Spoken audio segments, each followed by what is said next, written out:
Sentinel. Past. 19. Olympus was the name the Tau gave to the planet which served as their primary military base.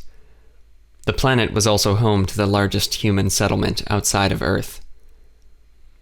When Kronos arrived in the system, Kay and I were still sitting on the observation deck.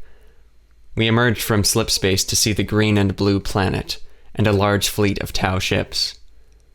Kay and I both sat up at the same time, gazing out at the ships in wonder. There were 2 other Titan-class ships. One of them was gray with yellow stripes and the word Asteria on its side. The other starship was black against the glow of the planet, and I could see the word Hades written in white on its hull. Blue energy faintly glowed from the engines of the ships, and the space in front of us was dotted with smaller ships and transports flying to and fro. Kronos drifted close to the planet, in between Asteria and Hades. Kay and I trained our eyes on small Tau fighters which flew overhead in a blue streak, inspecting Kronos. "Wow," said Kay. I forgot for a moment that she'd never left Vorin before, so of course this was an amazing sight to her. I'd visited Olympus several times in my life, and even so it still filled me with wonder. The light of Olympus's star reflected off each hull, igniting the edges of each craft in a warm orange glow. "Pretty impressive, isn't it?" I mused. Kay closed her mouth, which had been hanging open. "Yeah, it's all right." She smiled at me knowingly. "Come on," I said, and stood up. "Are you ready to go?" She flung herself out of the couch and stretched. "Yeah, I'm ready. Not much time to relax, though, huh?" "Unfortunately not. Any second that mothership is out there with those plans, the shade beam could get closer to manifestation." I lowered my ears. "And the closer it is to manifesting, the closer our planets are to disintegrating." "I don't think I even believe it's possible, honestly, but I think at least we need more intel on that ship." Kay nodded. "All right, sounds good. What about your wounds, though? How are you holding up? You got kind of messed up back there." I touched my shoulder. "I'm healing well. It only hurts a little." I glanced up at the lush planet in front of us, and I felt a longing to land there and relax for a while. But then I thought about Joelle, and how I failed to protect her team because I didn't follow her orders. I thought about my mother, about Astroloth, about Earth. I thought about how the Valakor had come and killed so many on Vorin, and I knew that was only the beginning. But even thinking about all that didn't quiet my mind. Forget about this, I thought. I came to Vorin to research the Laurel ruins. That's it. And I still haven't even checked the transfer device to see if I got anything. I could just head back to Astroloth, say hello to my mother, rest for a while, and study anything the transfer device may have saved. Osax, you sure you want to do this?" asked Kay. I squinted. There was another reason I did want to follow the mothership. Valakor had never attacked in such a coordinated way until now, and certainly had never been seen with such an imposing starship. We didn't know anything about how their government worked, or how their military was organized, but this seemed like an emergence in their behavioral pattern. A new curiosity. A mystery. And the starship itself, the shade beam too, was enigmatic. I felt myself getting excited at the prospect of uncovering its mysteries. Was I more interested in learning about the shade beam than preventing its existence? I shook my body, trying to reset my thoughts. "I'm fine," I said, and lifted my ears. "You head to the hangar. I want to say goodbye to the Admiral first." "All right," said Kay. "I'll see you there." I entered the Admiral's room once more. The window revealed Olympus and the Tau fleet. "So," she said, looking up from her desk, "the prince is off again." I took a deep breath. "Yes, and I'm going to be helping Joelle track the mothership." Fiona paused and stared at me. You know, Osax, I'm going to be mentioning this to the Fleet Admiral. I'm going to do what I can to get the gears turning. If you just wait a bit, you won't have to go. I sighed. That's not good enough. I wasn't even sure what I was saying, but I'd already decided I wanted to find that ship. I had to. She scoffed. Not good enough for a prince, maybe, but it's the best I can do.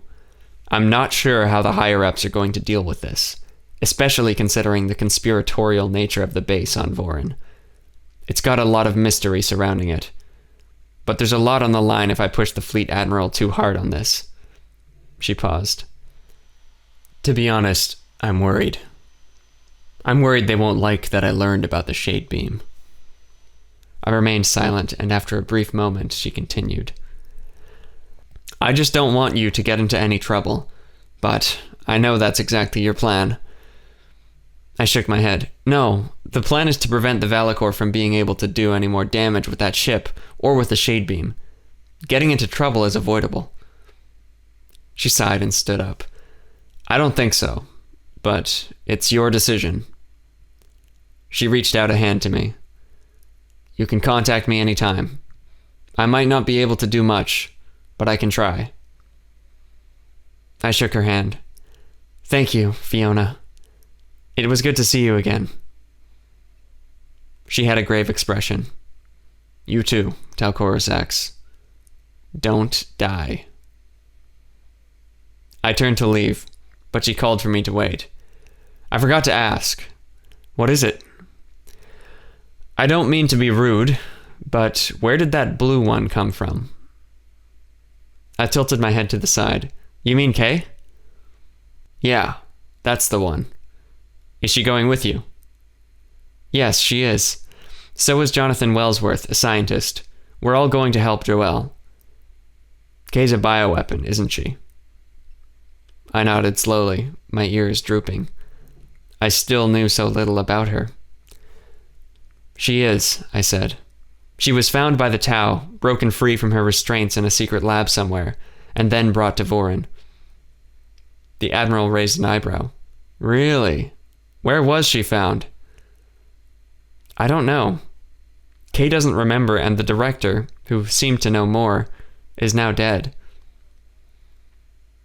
I have a theory about what organization may have created her, she said. I perked up a bit. Really? I asked. Who do you think created her? I've been trying to figure that out. Well, to me, this has the Brotherhood written all over it. I was taken aback. I thought the Brotherhood was just a hoax.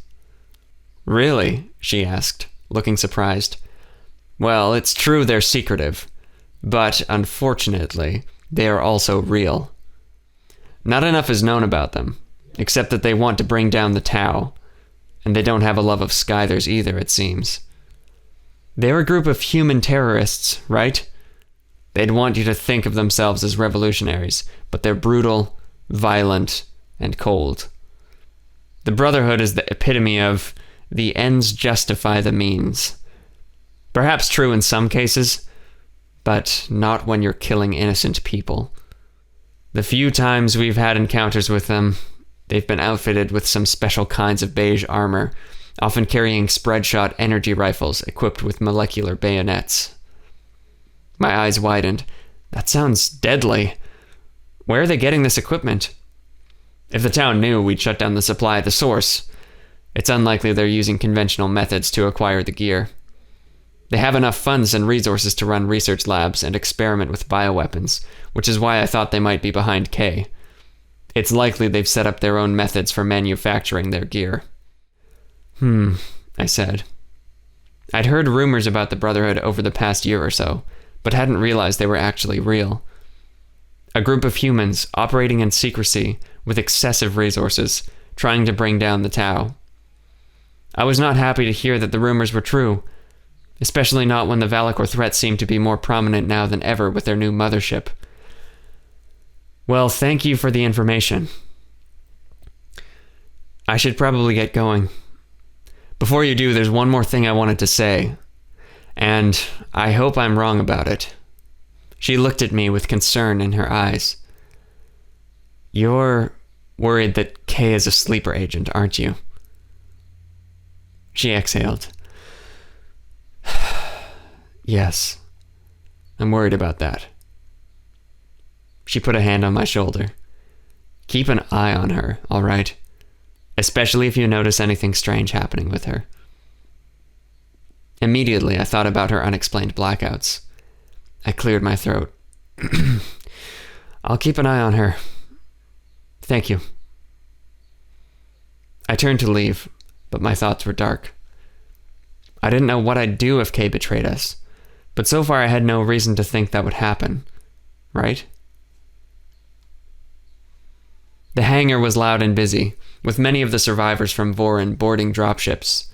The dropships animated and whirred and flew out of the hangar's containment field, which was a mostly transparent wall of energy which kept the air and pressure of the hangar intact while allowing ships to pass through. Over a crowd of crew members, I saw Jonathan and Joelle standing, talking to each other. Jonathan's orange eye flashed in the sunlight bleeding in through the containment field. I saw Kay just ahead of me, slowly approaching them as well. I thought you'd be at the ship by now, I said. Kay turned to me.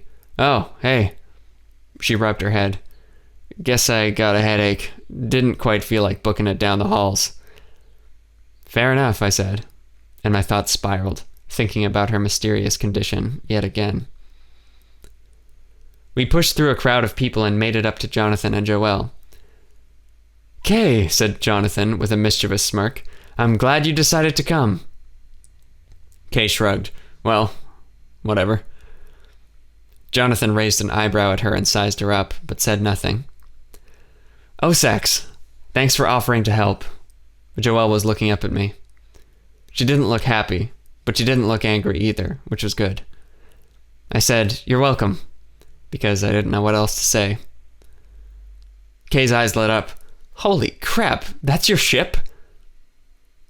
Joelle smiled at her, and I followed her gaze.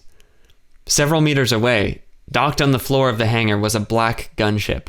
It looked large enough for 10 or so people to stay in, but no larger than necessary. It was rounded and smooth on the top, with 2 bulky wings on either side of the cockpit, which was front and center. Shallow fins traced the top of the ship like a spine. The windshield was wide and lined with a vibrant red color, matching the detailing on the rest of the ship, which was otherwise black. The sunlight glinted off the hexagonal grid texture of the hull. 4 large weapons of some kind stuck out from the front, 2 on either side. Yeah, said Joelle. It's my ship. She's called the Firebrand. So I take it you're a good pilot, I asked. Yes, I was the designated pilot for my team. She frowned. We all flew in this ship, when it made sense for us to, anyway. It's a home away from home. If I'm not mistaken, that's a Ranger-class gunship, correct? Said Jonathan, his eyes flashing between us. An all-purpose vehicle. Fast, agile, resilient, and with decent storage. He grinned. A triple redundant Tetrion generator for energy, multiple bunk beds, a spacious interior with ample headroom. Oh, and it's got a dedicated kitchen, doesn't it? With cupboards and everything. Perfect for running away in, and living amongst the stars. Joelle nodded, her lips spreading slowly to a smile. That's all true. Where'd you learn all that? Were you thinking of getting one yourself? I was considering it, actually, he said. Some time ago. Joelle flicked some stray locks of hair from her eyes with a twist of her head, and smiled. Well, you've got good taste, Mr. Wellsworth. Jonathan's cheeks flushed a little. The color palette absolutely agrees with me. That must have been custom painted. I think you're the one with excellent taste. Joelle smiled and lowered her head slightly. I thought I could see some red in her cheeks as well. Kay stared at them impatiently. Jonathan continued, Well, I'd like to get shown inside. Take a look at the scanners. I'm eager to see what I can do with them. His lip twitched into a half smile, and Joelle led us inside. The ship was well lit on the inside with multiple rooms and beds. The ceiling was, thankfully, around 9 feet tall, giving me ample room to stand up straight. There were several rooms and amenities. Despite being a gunship, it was also designed for long excursions into space. It was clearly a multi-purpose vessel. We were led to the cockpit, which had 5 seats, 3 in an arrowhead at the front of the ship, and 2 more behind them, 1 on each side. Jonathan, Joelle, and Kay all took seats at the front, 1 at a time. I stood, watching over their shoulders as Jonathan began to work. "Can you work on the scanners while we're flying?" asked Joelle. "Yes, of course." "Then, everybody, this is your last chance to bail." She looked at each of us for a few seconds. None of us said anything, or made a motion to leave. At last, Kay spoke up. "What? Do you think we'd really just leave? We all saw what that mothership did. Shade beam or not, I want to get some vengeance." I nodded in agreement. "I think we all know the risks," said Jonathan. "Getting blown up?" asked Kay. Yes," said Jonathan, before turning back to the scanner. He ducked under the control console and began fiddling with things. "All right, we'll head back to Voron's orbit. If Jonathan's right, we can start tracking the ship from there," said Joelle. Her expression hardened as she gripped the controls from the central pilot's seat. "Let's go." The engine began to buzz, and the ship lifted off the floor of the hangar smoothly. I wouldn't have even noticed we were moving if I wasn't looking outside the window. Slowly, the ship began to spin around, and I felt a pang of anxiety. For a moment, I was back on the snowy ledge, clutching Kay in my arms. The massive black ship was on top of us like an umbrella, humming deeply. It reached an arm of blood-red energy to the AA cannon. Like cracking a whip, it lashed out, and the cannon shattered like glass. I shivered. The firebrand pointed out of the hangar and started to accelerate, in sync with my heart rate. Silently, we passed through the containment field, into open space. We left Kronos behind, and slowly the planet Olympus, and the fleet, too. 1,000 stars stared back at us, unblinking in the blackness of space. I sat down on the seat to the left, next to Kay, and gripped the armrests tightly. Kay and I exchanged glances. My heart was pounding. Are we really about to do this? As if to answer, "Of course we are," Kay flashed me a smile, and the stars ahead of us began to warp and shift as the firebrand accelerated and drifted into slipspace.